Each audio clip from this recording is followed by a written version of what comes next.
What's up, everybody? Welcome back to 8th grade science. If you're watching this video, you should have this packet out. This is Valence Electrons Cornell Notes, and we are talking about valence electrons, reactivity, protons, and identity. So we're covering kind of a little bit tougher stuff than 8.5a, where we just talked about the definitions of those.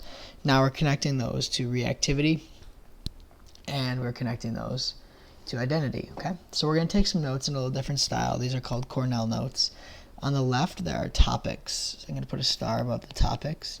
Those are like the big things we're going to learn today. We're going to learn about the 288 rule, what a valence electron is, what a happy atom is, what a sad atom is, and what bonding is. Okay, those are our topics. I'm just going to write in the space to the right. This is a little bit different than we normally do, but I want us to get better at taking notes without so much support. Okay, so I just want you to write with me. It's going to be something new we try together. I'll make sure to go slow. If I'm going too fast, you have the opportunity to just pause the video.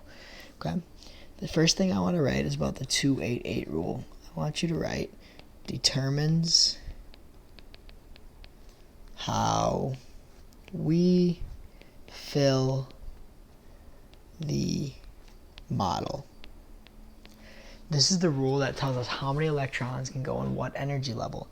And we have a good analogy for this. Remember, we said first shell, motorcycle. I'm going to switch colors just for emphasis. You don't have to. It has 2 electrons, right? If it's in the first shell,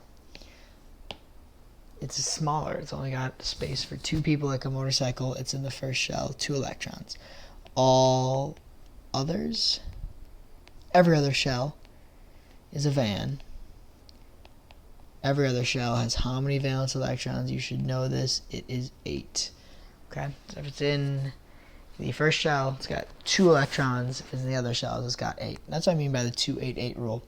If you want to take some space between here and here, this is a space for you in Cornell notes to write some summaries of what you just learned. I'm not going to do it, but if you want to write 1 or 2 words to help you summarize, that's a good space for it. Okay, now we're going to talk about the definitions of valence electrons. You can give yourself a little box if that helps you. Valence equals outer. That's what I want you to think of when you think of valence electrons. The electrons in the outer shell. To count them, all you do is find outermost shell and count.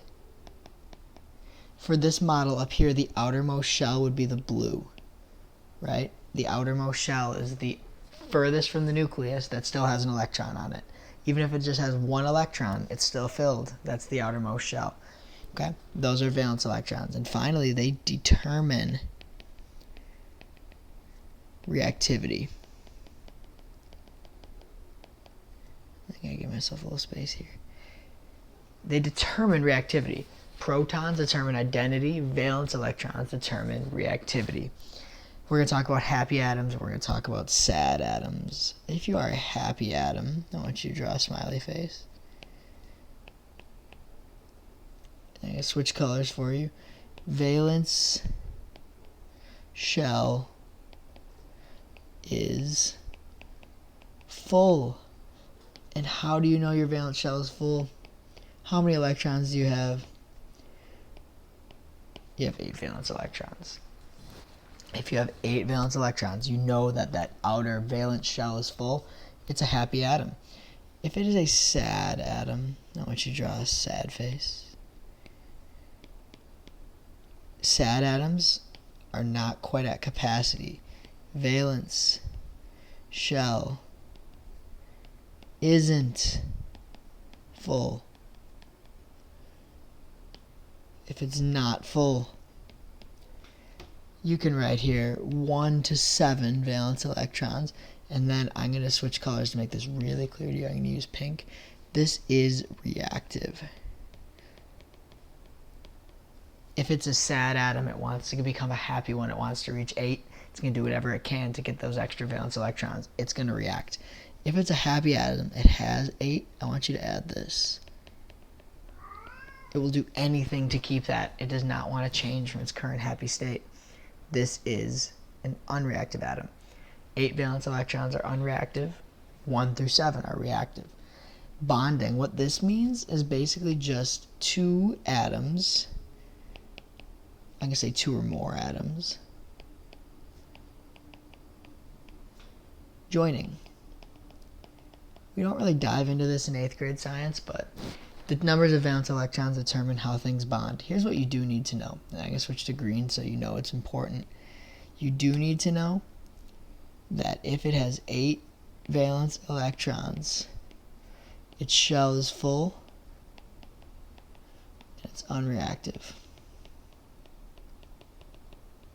If it has 1 to 7 valence electrons, shell not full, and it's reactive. Basically, to bond means to undergo change with another atom, so it's kind of saying the same thing. If there are 1 to 7 valence electrons, the atom will bond with another to reach 8 and become happy. If it has 8, it's already happy. It will not bond with anything. It's unreactive. Okay.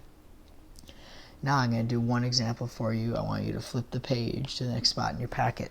The directions say, using the model of an atom, determine how many energy levels and valence electrons the atom has and whether or not it's stable. Let's just get some annotations down on stability. Stable equals 8 VE minus. Not is 1 to 7 valence electrons. That question is really simple, okay? It's actually, the second two questions are basically the same thing. The number of valence electrons tells you its stability. Energy levels, it's not really too tough. We just got to count how many rings the electrons are in. So the number of energy levels on boron, this is a boron atom. I see 1 ring, so that's the first energy level. Then I see a second ring, that's energy level number 2. You can put a 2 right there. The number of valence electrons. Now I just need to count the number of electrons in that outer shell. In this, it's really easy because it counts for you. I've got 1, I've got 2, and I have 3 valence electrons. And then I just check that against my stability rules. If it's 8 valence electrons, it's stable. If it's between 1 and 7, it's not stable. So this is 3. That's not that's not 8. So it's not stable. You can just read the word not. Okay. I want you to run through the rest of these examples. They're all similar. Count up the number of levels, the number of valences, and the stability or non-stability. Then, this spot is just for you if you want it.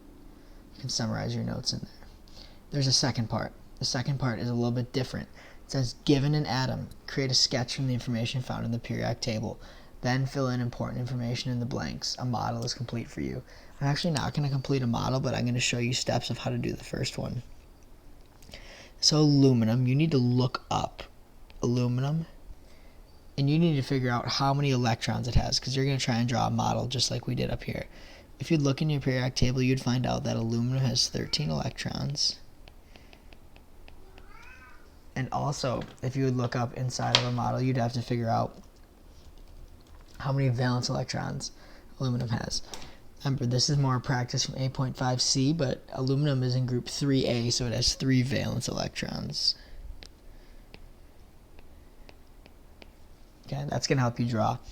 Then what you should do is you should draw exactly like you did up here. You're going to draw just a black nucleus. You don't need to do anything in the nucleus. You can use these as your example. Then you need to draw your first energy level. I'm going to keep sticking with the model they use, and their first energy level was yellow. Obviously, you won't have enough colors. First energy level is yellow, and inside of there are 2 electrons. I know that I have to fill in 13, but I'm going to start with 2. I'm actually going to use black. I'll use red so it's easier to see. There are my first 2. Okay, 2 electrons, but I know I still have 11 more to go. That means I got to draw a second shell. Second shell was red. Perfect. Messes up my coloring. So I'm going to draw my second shell. And now I need to include 8 here, right? Because we use our 2-8-8 rule. Keeping my running tally of how many electrons I have left. I can put 8 dots in the ring. 1, 2, 3, 4, 5, 6, 7, 8. And I'm still not full. I have 3 more electrons to go. So I'll scroll up and I'll see that they use blue as energy level 3. So I'm going to run a little low on space here, but this is the third energy level. And I have 3 electrons left to put on there. So I'm going to put them over here for space sake. 1, 2, 3. Alright, now I just do my counting. The number of energy levels. I used 3 different colors. Yellow, red, and blue. That means there are 3 energy levels. Number of valence electrons. I find my outer energy level. It's blue. I'm going to connect the electrons. I have 1, 2, 3 electrons in the outer shell. So that is 3 valence electrons. That's our answer there. Is it stable? Remember, if it's 8 valence electrons, it's stable. Less than 8, it's not. I have 3, that is less than 8. It is not stable. All right. I want you to give that a shot. So you're going to complete all of these first. They're a little easier. You have the drawing. Then you're going to have to use your periodic table and make your drawings. All right. You may be